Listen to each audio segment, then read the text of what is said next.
Go live. I'm not very good at introducing myself, but I'll start the whole thing. okay. And I'm just gonna grab my phone because that's where I can check the fastest if we are actually rolling. It's supposed to work by now. Fantastic. And there we are. Awesome. Oh, Hello, everyone. This is our first day of our famous bootcamp. And we have David Hughes here, and I'm just super happy to have him here. We have an action-packed day today, and actually all days are in the bootcamp. So before we slam jam in the middle of curriculum planning, David will introduce himself first, and I will ask a few opening questions about curriculum that we can discuss, which will lead into the training part that I want to make short and sweet and applicable for you guys. I'm going to give you the starter toolkit that you need as a first step in order to plan a highly organized and efficient curriculum, so you can feel competent and professional when you introduce what you do to your prospects, and you can continue to amaze your paying students with this curriculum. I hope that sounds good. And then at the end, we are here to answer any questions.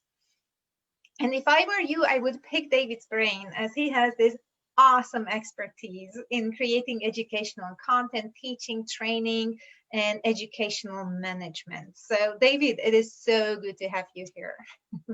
well, it's very nice to be here. Thank you. Thank you. Wonderful. Would you like to say a little bit about your educational journey, and then we can talk about curriculum? Sure, I can say. I'll say a little bit. My education teaching experience comes from in two places actually. One is ESL, which is fairly common, and the other is squash. So I am still an active squash coach, and it's something I do because I really, really love it. I do both. I love both of them, those things.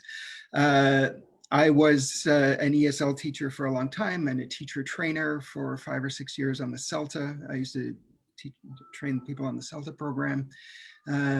I got my Delta in Barcelona way back when. And then I managed language schools for quite a long time before sort of moving out of that for-profit education and into nonprofit world. Yeah, so I have always felt that teachers are really just such an important part of society and culture, and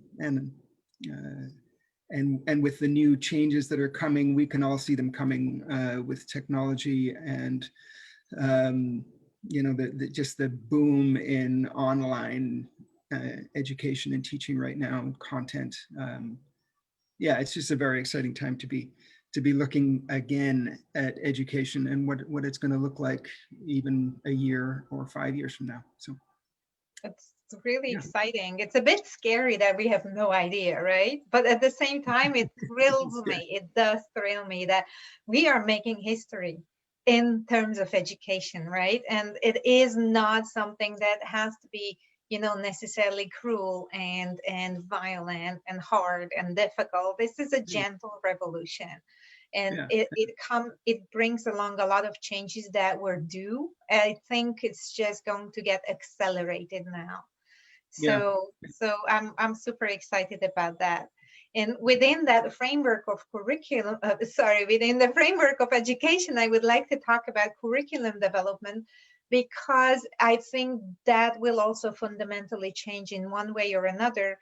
If we want to create more personalized curriculum for people, if people are also going to teach things independently, en masse a lot more often than whatever happened in the institutionalized system, then we definitely have to talk about the content that they create and deliver to others. And that's our big topic today, right? Yeah. So what would you like to share, initial thoughts that you have about curriculum design and curriculum planning according to your experience? How would you open this topic for us? Well, I think what first occurs to me when I think about curriculum is just sort of the angle that you approach it from. I think that I'm sure if I were to write a book, it would be more than just two. But what I've come up with is sort of two ways of approaching the design of a curriculum. And the first is that typical one where you start with the simplest thing, whatever you think the simplest thing is, and you build more and more complex and more complicated skills as you go. So, that's how I guess that's how we learn to drive. For example, we get in the car and then you look around the car and you do these really simple things and then you drive. The last thing is always parallel parking because that's really hard. I'm still not very good Some at that. people never get to that phase.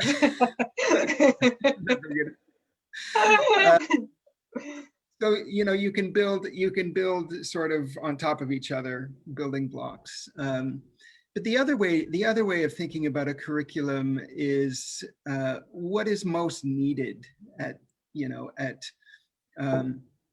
but what do the students need the most? What is their pressing need? So, and that might not be the simplest thing. In terms of language, for example, I mean, if I were teaching English to airline pilots, for example, I'm not sure that I would even need to give them, present simple and then this and then regular past, simple past. That stuff is maybe not even relevant to them. So I really need to start by, in this other model, I really need to start by establishing what is it that the students really need. What problem can I solve for them? And then you build from there. And of course, you're going to add skills to that, and you're going to add, and things will get more complex. But the starting point is quite different. The starting point is not an assumption about what's the easiest thing to learn. It's not coincidentally the easiest thing to teach, versus, what do people need the most? That's such a good point of view. I absolutely agree with you that it needs to be clear from the beginning. And that's what we are going to aim at today, to see what are we planning a curriculum for. And the beauty and the freedom in making your own curriculum, that you can define that starting point and make sure that it is tailored to the needs of your people, and you don't have to necessarily make compromises that you have to do with a plug and play curriculum.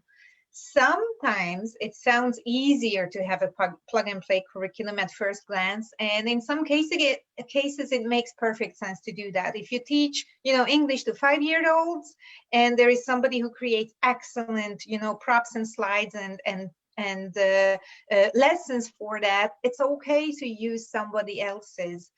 However, if you offer something unique to you, which could be the airline pilot training, as you said, David, then and if you serve a specific audience and you want to teach it your best way, someone else's framework may not fit you so well. So sooner or later, what I see that most awesome independent teachers that I know start creating their own framework and their own lesson structure and their own educational content.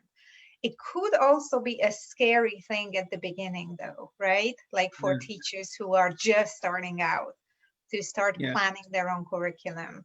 And in the TTCO, go ahead, David. Go ahead. Yeah, sorry. Just one other thing that occurs to me. It's partly also a question of time, and how long it takes for you as the teacher and your content to have an impact on your student. If you start with those very, very simple things, you're looking at a longer arc before your students actually start to say, oh, I'm really getting some benefit. I've got this. Whereas if you can start, quicker right off that, what do you need today? You can have that impact, which from a business point of view is worth considering.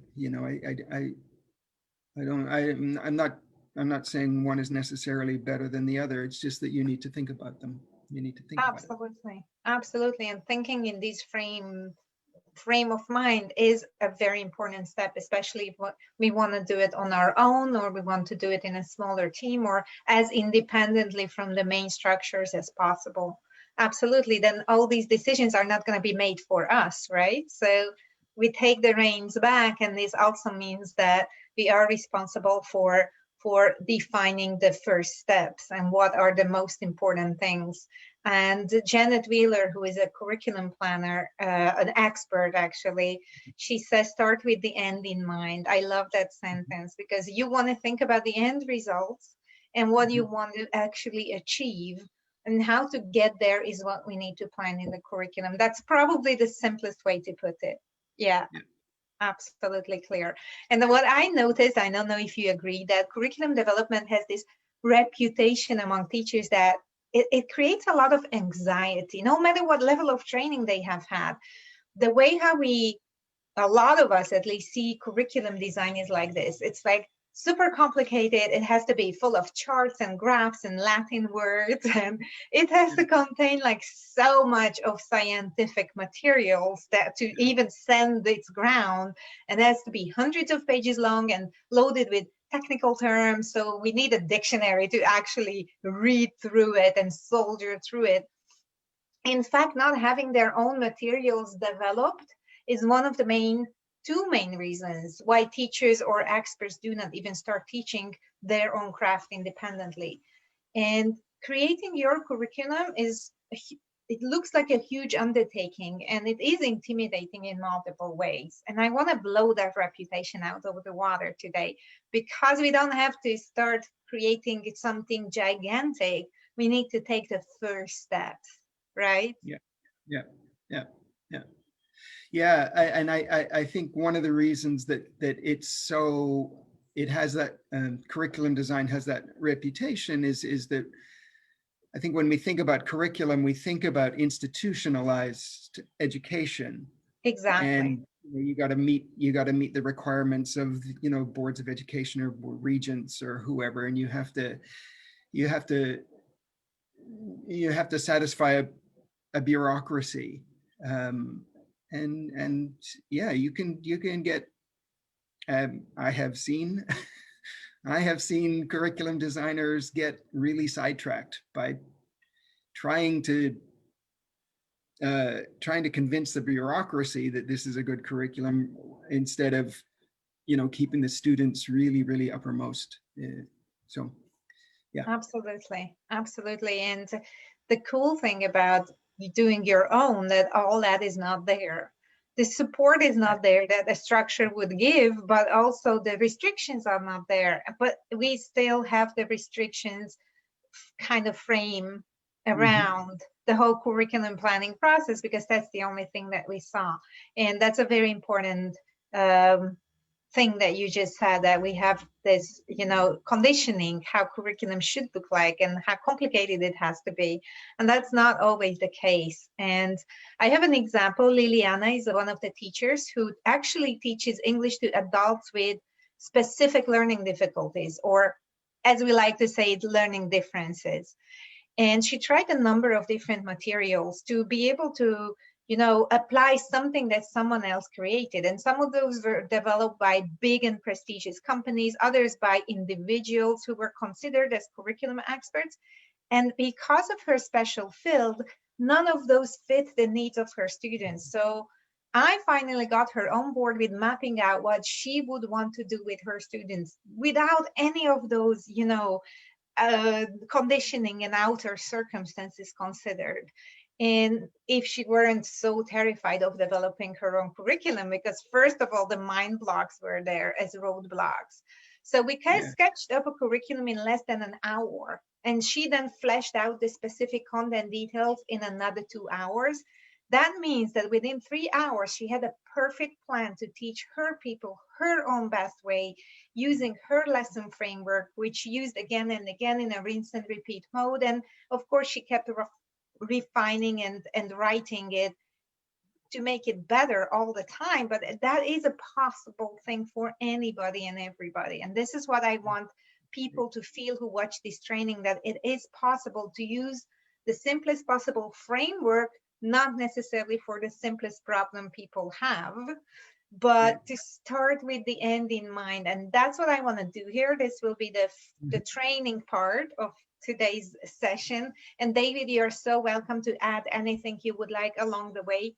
I can talk really fast and a lot, but please interject whatever you feel like, because you are a fan of the curriculum planner that we use in the TTCO courses. Yes?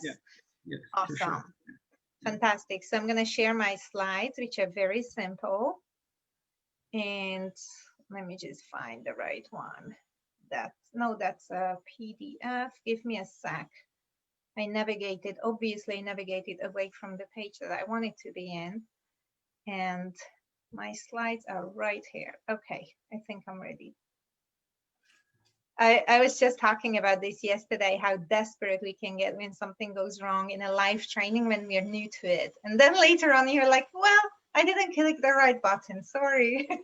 What's the worst thing that can happen, right? Yeah. So the starter image may look curious, and it doesn't look like, how is it related to curriculum planning? You most probably know the fable of the university professor who brought in an empty jar during his lecture and filled it with big rocks and asked the students, who were freshman students, if the jar was full. And they probably said, yeah, sure, it's full. What's the next question? And then he went on and filled it with pebbles and then sand and water, asking the students between each fill if the jar was full or not. And the whole point is that if you fill your jar with sand first, then no other items will fit in there. And it's the same quantity of things you try to cram in the jar. It's just the order that matters. And how does it apply to curriculum planning? In this very training, we literally reverse engineer the materials and start with the goals you have for your students. What I saw was that a lot of teachers start with lesson planning, and then they get lost in details and they get overwhelmed and confused because the lesson plans don't connect well and they have no idea how to pick a direction. And lesson plans are the sand in the jar, at least in the system that I'm going to present to you. We want to start designing a curriculum by finding the big rocks first.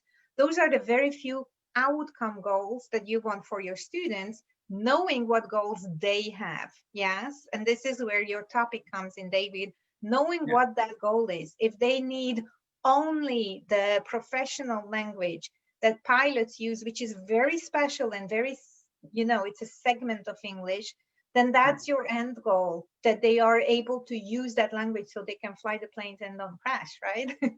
Very important end goal indeed. These goals supposed to be maximum 2 or 3.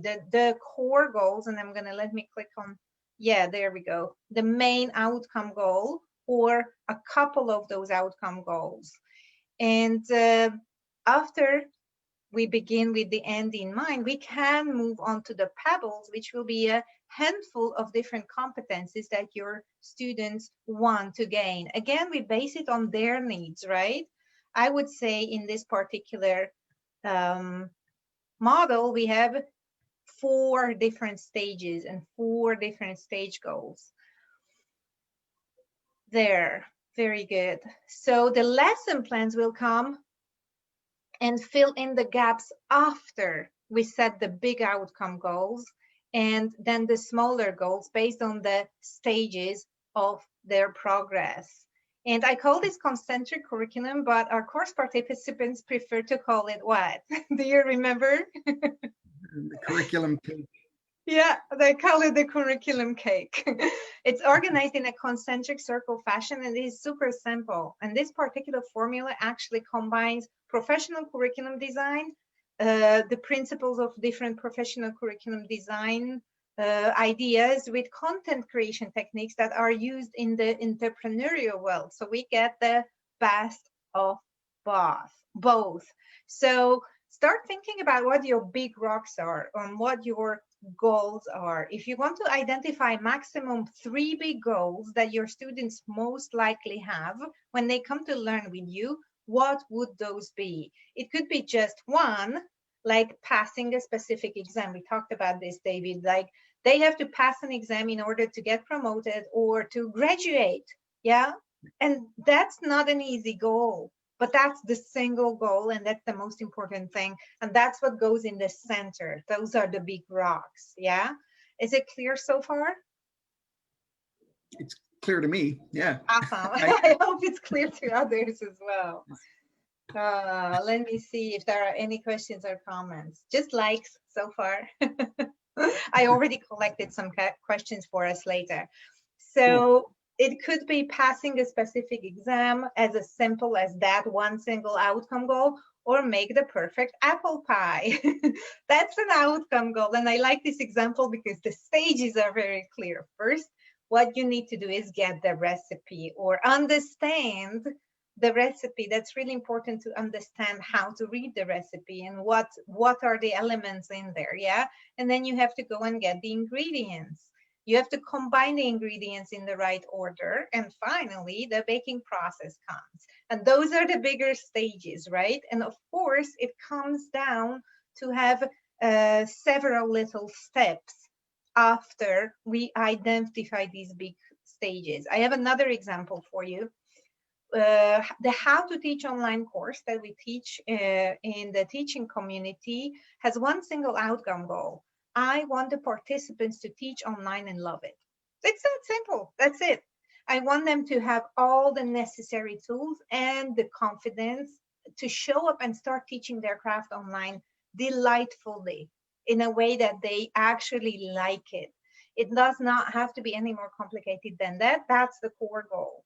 So if you think about the end results that your student wants to have, and this also implies, as David mentioned before, to start to think in projects or courses that you want to offer to people. Bigger picture is necessary here than just thinking about the next lesson in mind, to have the next lesson in mind, correct? Yeah, very important. For sure. And even if you have a whole course, or if you don't have a course, or if you have a course and you want to sort of shape it into your own curriculum,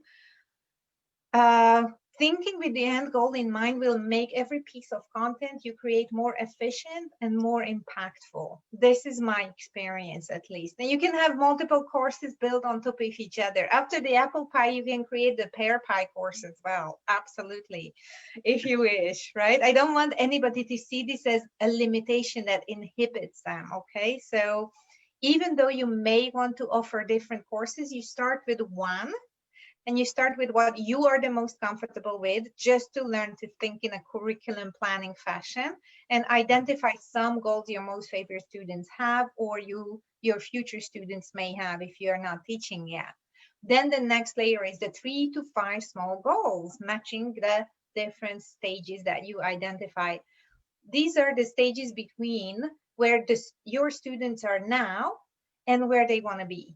They are now in a place where they don't know if they can pass the exam, or they have no idea how to even start to bake an apple pie. Yeah. And then what are those stages? And we already mentioned a couple examples. For the How to Teach Online course, we have 3 stages. One is the 4 principles of successful online teaching. Stage 2 is curriculum creation, how to plan your own curriculum. This is part of it, yeah. And then the third one is pragmatic teaching tools. I want my people to process and master everything belonging to these 3 different stages in order to start teaching online with confidence and ease. And finally, the last circle that we add are the lesson plans. And you create as many lessons as you want. This is not restricted at all. Sometimes it's also good to think about how way too many will also get you lost in details. So how many lessons do you need in each and every segment to accomplish the stage goals which are feeding into the core goal. For the How to Teach Online course, in all 3 stages, we have 6 to 8 lessons, more or less. But this can change, guys. This is why I said in the pre-party video that use a pencil. It helps a lot because you may change it minute by minute, right? Yeah. So I'm gonna stop sharing my illustration slides, and we have a little homework for the teachers before we dive into the conversation based on the Q&A. And I'm gonna draw here, okay, David? Okay. So what I would like you guys to do, take a piece of paper or a notebook and draw 3 circles. Yeah, the centerpiece will be your main goal. And then draw the second and the third circle. And I know it looks like a dartboard right now. Yeah. And you decide how you divide the second circle. I did only 3 in my particular lesson planner. Yeah, those were my 3 segments. And then I had, let's say, 8 different lessons for one particular segment, right? You draw and decide, is it focusing right? Yep. It's a little light, but okay. Yeah, Thank you. I get it. That's the light. That's the light in the room that's not helping me. So just grab a piece of paper and get to work and start drawing one layer after the other, and then divide it into phases and divide it into possible lessons. And one thing that's really important here, that if it's a lot of guesswork at this point, that is completely okay.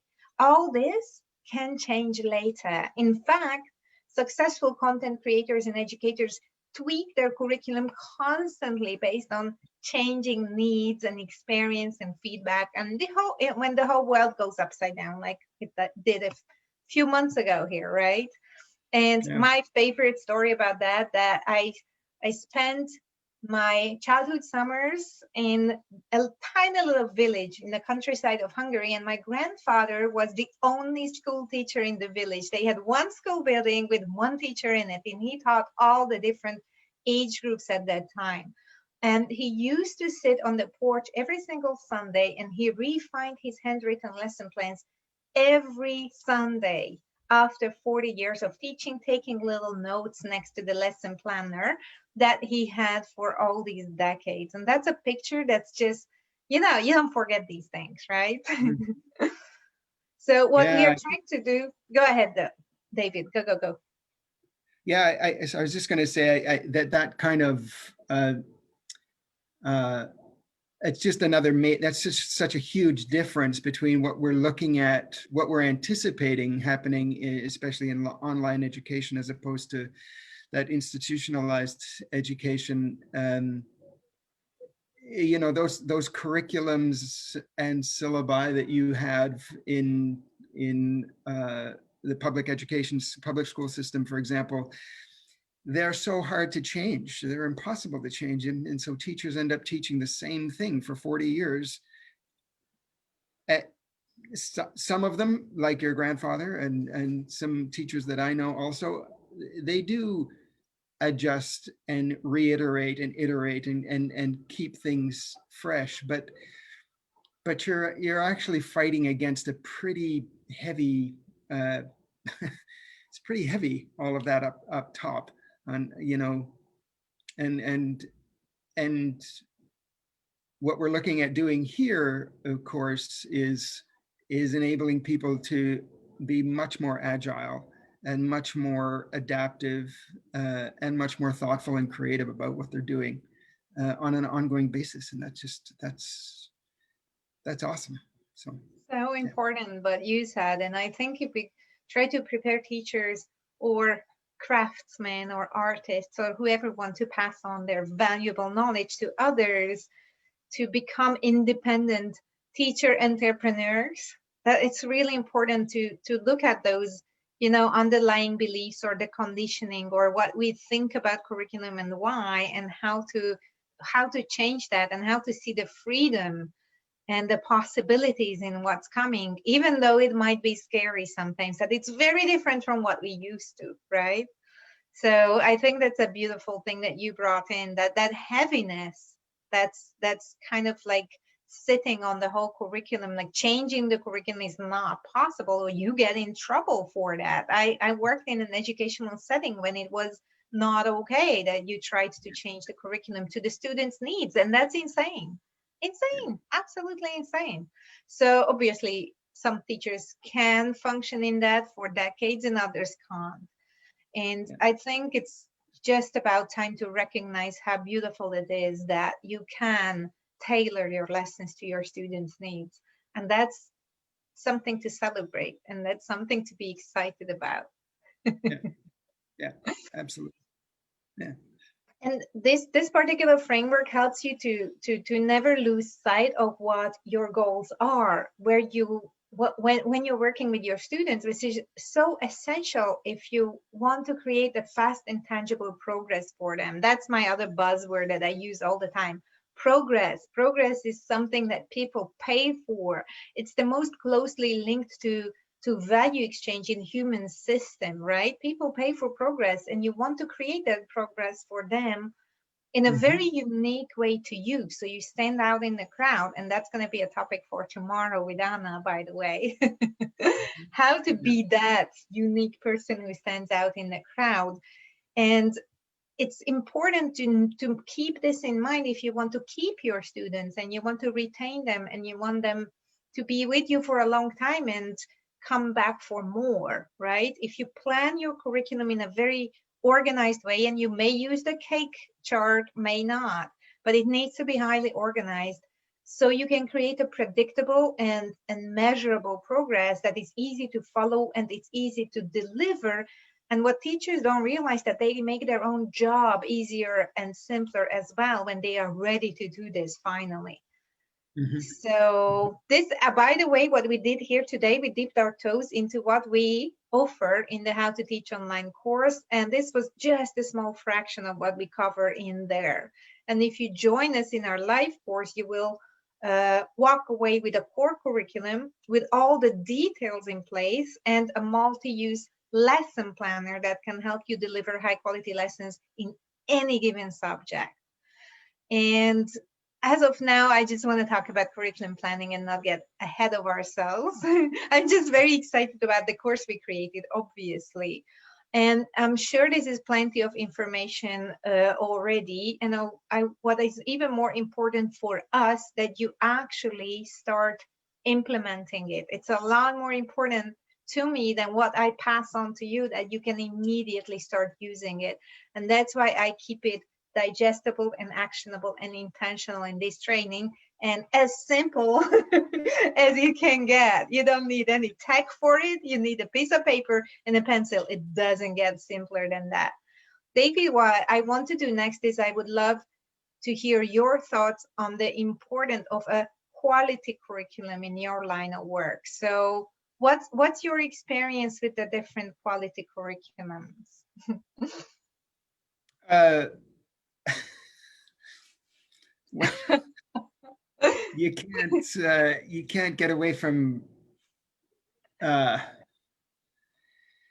yeah. So I'll give you two extremes from my own personal experience. On one side is sort of a young learner summer English camp that was basically completely unstructured and really improvised on the spot versus the CELTA, which is the Certificate in English Language Teaching to Adults, which is a pre-service sort of initial qualification for people who want to teach English internationally. And the difference, I mean, the rigor that went into the CELTA and the detail and I mean, just innumerable points that you're going to learn this, you have to be able to do this, these are the competencies, these are this, you know, and we're going to test you on this. And it was thorough and deep and but the thing about it and actually the two things that the young learner summer camp and the CELTA cost about the same, weirdly enough. um, but I'll tell you, people, the difference was the kids were being sent by their parents and nobody was really interested in progress, really. Their parents just wanted a break for the summer, I think, a lot of the time. Take the kid, I Whereas don't care what you do. right, what was that? Sorry? I said, take the kid, I don't care what you do. Just, I don't want to see him for 2 weeks. Yeah, I know. But I know. the question, if you're doing that as an individual independent teacher, is you actually need those young learners to come back, because you want those students to come back, and you want their friends to come back, and you want their siblings to come, the next year, and you have to show that progress, and you have to be able to talk about it, in this case, to the parents, for example, and say, this is what they're going to learn. They are going to learn this. We're going to teach them this, or I'm going to teach them this. And this is how you're going to know that they have learned it.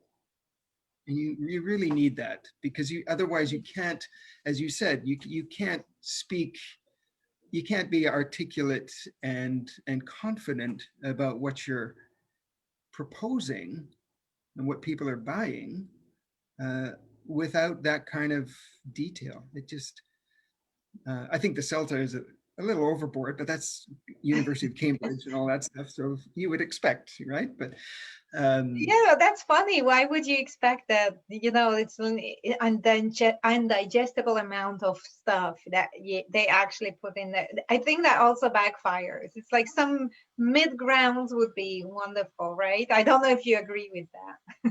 Like have a little bit of playroom as well.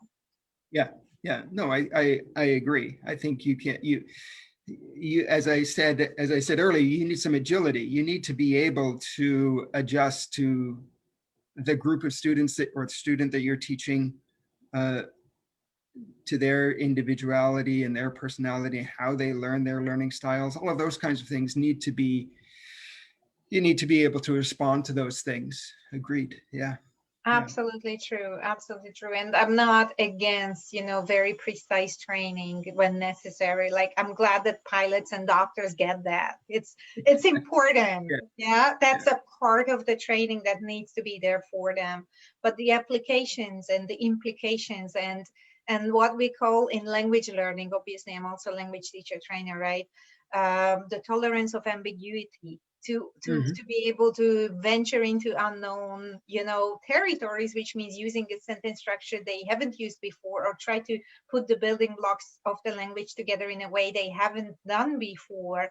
These things are only possible if it's not an over controlled environment and they don't just repeat what they have to say as parrots, for example, if we stick with English learning, right? So some golden middle road is usually a good way to think about this.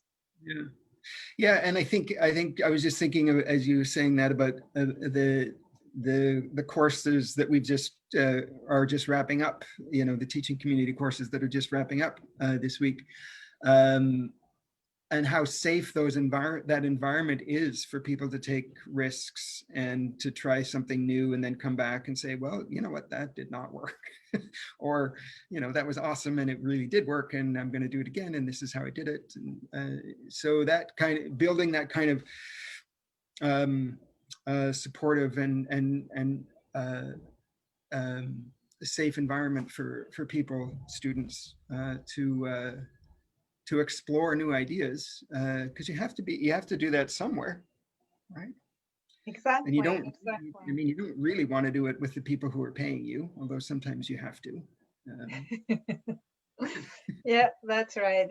And this is such an important factor that you just brought in, that if you're an independent teacher, you often have like who to talk to, right? Like who do you bump ideas around with and say, yeah, I'm going to try this. And then I come back and I'm like, this part worked, this didn't. I wonder why. And then there is a supportive community around you, brainstorming with you, bringing in questions and bringing you answers. And you hearing other people's conversations can give you light bulb moments too. That learning process it's not replaceable with anything that you do individually.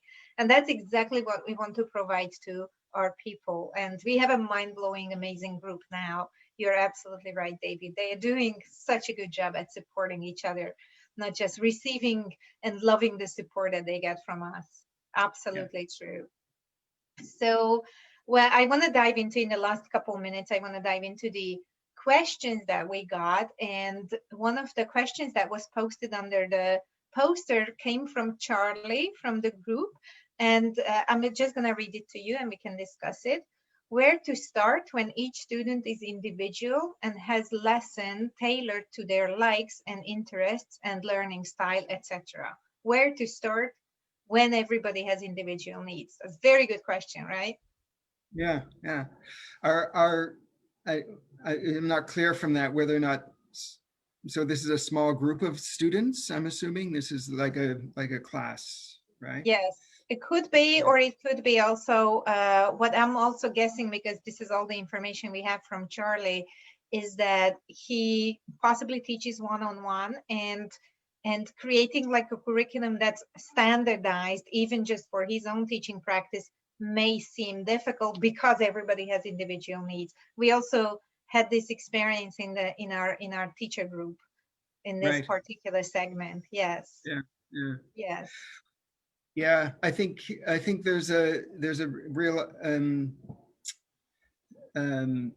so there are two ways to sort of I would approach something like that. One is to go to the more structured, building block idea where you're going to just say, well, this is what we're going to start with, and you're gonna start with something simpler, and you're gonna build up that way. Um, but the other thing is, based on the students and their age and where they are, and what their interests are, I think it's worth getting to know the students thank you.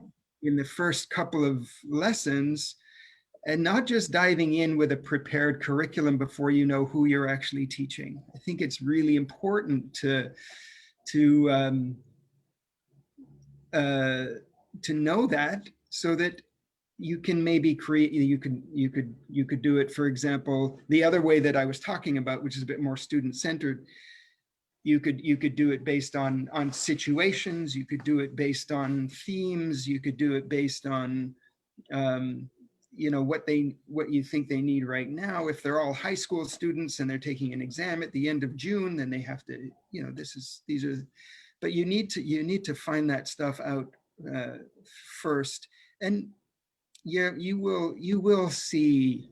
I mean, I would be amazed. I mean, I suppose it's possible that they would all have completely different needs, but it seems unlikely to me. I think you could find either a thread that runs through all of them, or you could actually go to them and say, hey, this is what I'm thinking, and you could get their input on what they want to learn, depending on their Yes. age, of course. Yes, You yes. could do This that. is the market research part of our training, actually, that you mentioned here. And this is such an important step. Like, first of all, understanding your students and then trying to serve them. And at the beginning, it can be highly individual, but it really rarely happens when someone gains the experience. And without the experience, it's just guesswork, nothing else.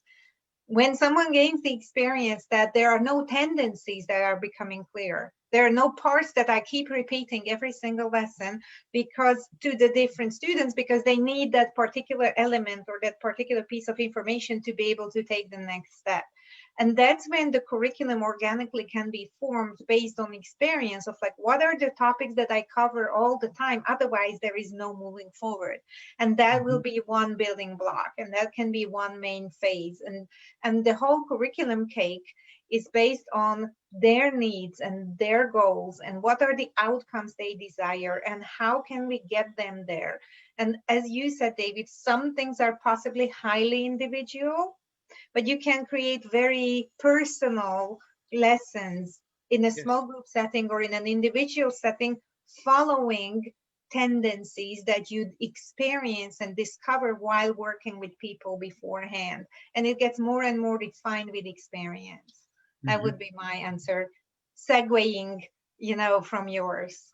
Absolutely. Yeah, Thank no, I you. agree. Yeah, yeah. Thank you for your input. And another, like a more like an FAQ question that we get a lot is, where do I start with curriculum planning? And I think we kind of answered that today already. And the other question that we get a lot is a dilemma of using someone's curriculum, or um, your own curriculum is a better choice. And I think we talked about that a lot today too. I actually tailored the training to the questions that I got before. In some cases, excellent developers are present in your industry and they set curriculum that you can afford and use 100%. In other cases, it's not really available, it's just not there. Either way, this is the conclusion, having a highly organized content plan is super important, both for your teaching and for your outreach content, like the teaching content and the outreach content, which is what you create for people to see who you are and to see what you offer. And that will be one of the topics that we cover tomorrow with the lovely Anna.